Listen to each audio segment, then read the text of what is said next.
کیا شاگرد اچھا لگتا ہے استاد کی تعلیم کو ڈسکس کرتا؟ اور وہ کبھی ڈسکس کرے تو استاد کو یہ اچھا لگے گا؟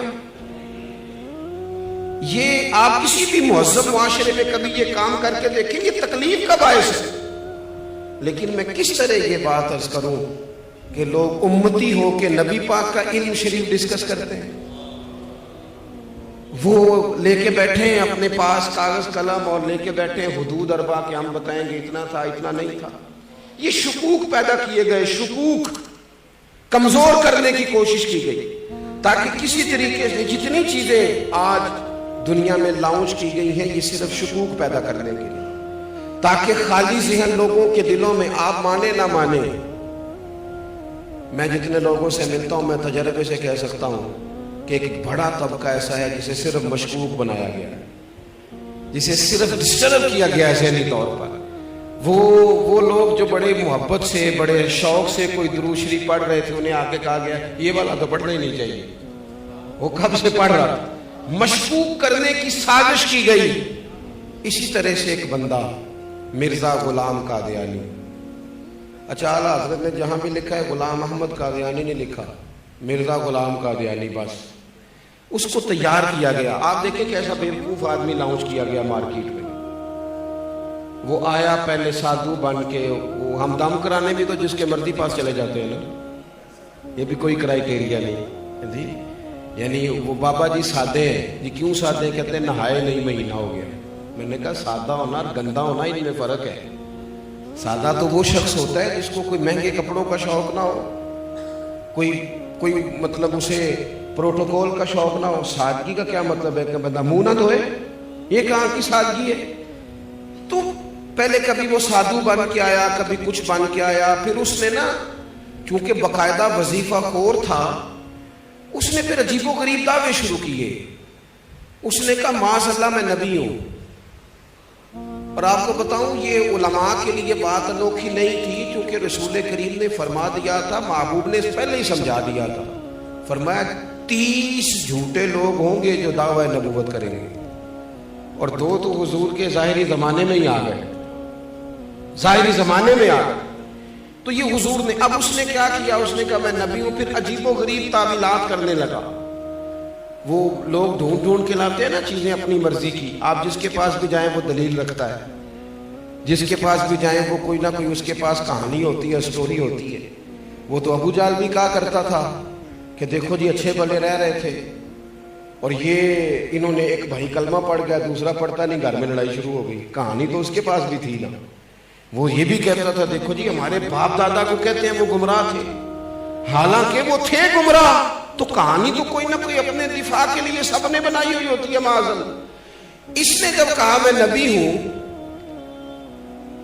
تو وہی لوگ میدان میں آئے جو ہمیشہ آیا کرتے ہیں، وہی لوگ آئے، علماء ربانی جی، مارے کھائیں، جیلیں کاٹی، مولانا نیازی کو تکلیف ہوئی، کئی مہینے جیل میں رہے، حضرت سید خلیل شاہ صاحب علامہ ابو الاسناد صاحب کے بیٹے جیل میں گئے، 20 درجنوں علماء پابند سلاسل ہوئے، اور جب اس کے گرد گھیرا تنگ ہوا تو تعویلات کرنے لگا، کہنے لگا نہیں میں تو ذلی نبی ہوں، میں تو امتی نبی ہوں۔ بھئی یہ کون سی نئی تعریف تم نے کٹھی کی؟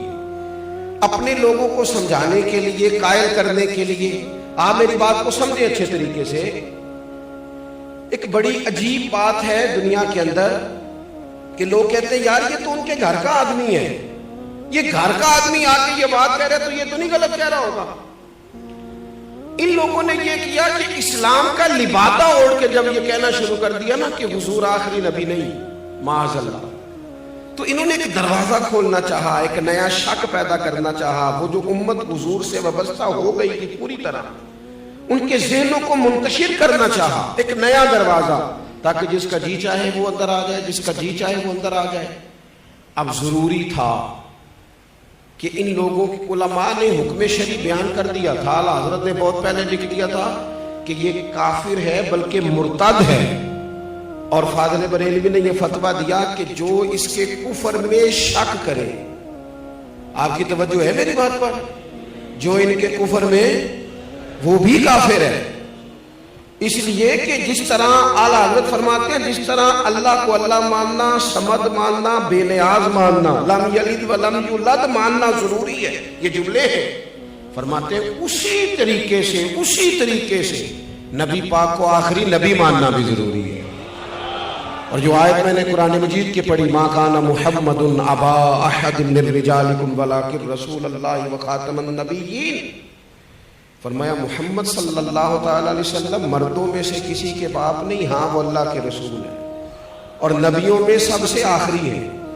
اور آپ کو درجنوں اور سینکڑوں احادیث ملے گی، کسی میں وضاحت کے ساتھ اور کسی میں کنایے کے ساتھ، اور حضور نے نا باریک کر کے مسئلہ ختم نبوت بیان کیا، کہیں شک نہ پیدا ہو جائے، باریک کر کے کسی جگہ شک نہ پیدا ہو، یعنی ذرا بھی گنجائش نہیں دی، ذرا بھی۔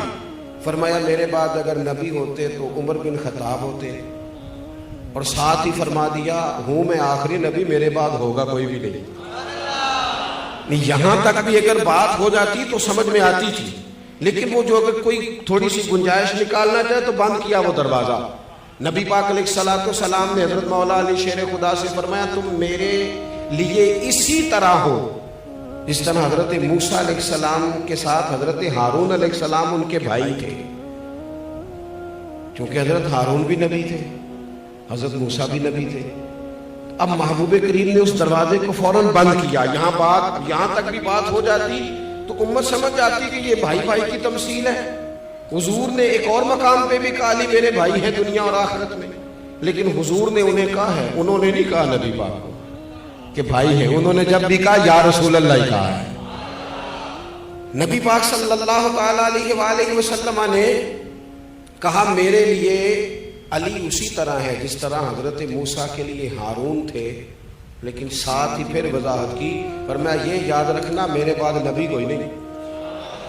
یعنی یہاں کوئی آدمی اگر یہ تعویل کرنے کی کوشش بھی کرے کہ دیکھو کیا بیان ہو رہا ہے، تو وضاحت کی، اور درجنوں جگہ پہ محبوب پاک علیہ السلام نے اس کی مکمل وضاحت کی، مکمل۔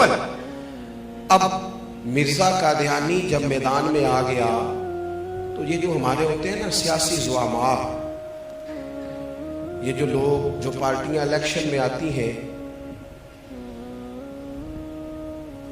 میرے دادا جی کہا کرتے تھے کہ فیصلہ ہمارے ہیں نا پنجاب میں پنچایت ہوتی ہے، اب تو خیر ختم ہو گیا معاملہ، پنچایتیں ہوتی تھی تو سرپنچ صاحب چودھری صاحب بھی فیصلہ کر دیتے تھے۔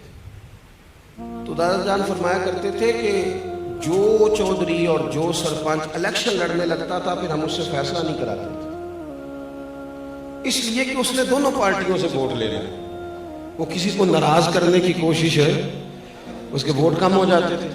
ہم اس سے فیصلہ نہیں کرایا کرتے تھے، ہم وہ والا سرپنچ ڈھونڈتے تھے کہ جو فیصلہ تو کرے لیکن اس لالچ میں نہ پڑے کہ اگر میں نے فیصلہ کسی کے خلاف کر دیا تو پھر وہ مجھے ووٹ نہیں دے گا۔ سیاسی زعماء کا یہ مسئلہ ہوتا ہے کہ انہوں نے لینے ہوتے ہیں ووٹ، کسی کمیونٹی کو ناراض نہیں کرنا چاہتے، یہ چاہ نہیں رہے تھے کہ ملک کے اندر قادیانیوں کو اقلیت قرار دیا جائے، چاہتے نہیں تھے سیاسی زعماء، اللہ ماشاءاللہ کچھ اچھے لوگ بھی ہمیشہ ہوتے ہیں، چاہ نہیں رہے تھے۔ پھر علماء کو جدوجہد کرنی پڑی۔ میں چھوٹا ورکر ہوں دین کا، شاید جتنے لوگ کام کر رہے ہیں ان سے سب سے چھوٹا میں ہوں، اور یہ عاجزی کے طور پر نہیں کہتا، میرا یہ حسن ظن ہے کہ میں نے زندگی میں بڑے بڑے مخلص لوگ دیکھے ہیں، جب ان کا کام ہم دیکھتے ہیں تو محسوس ہوتا ہے کہ واقعی ہم لوگ کمزور ہیں، ہمیں بہت کام کرنا چاہیے۔ آج بڑے وسائل ہیں، اپنی بات پہنچانا بڑا آسان ہے، لیکن جب پلٹ کے وہ زمانہ دیکھتے ہیں نا جب یہ مشترکہ تھا، ہندوستان پاکستان حکومت انگریز کی تھی اور قادیانی کے خلاف تحریک چلانی تھی، تو کتنی جد و جہد کرنی پڑی اعلیٰ حضرت فاضل بریلوی، کتنی کوشش کرنی پڑی پیر جماعت علی شاہ صاحب کو، اور شہزادے ہیں حضور غوث پاک کے پیر میرے علی شاہ صاحب۔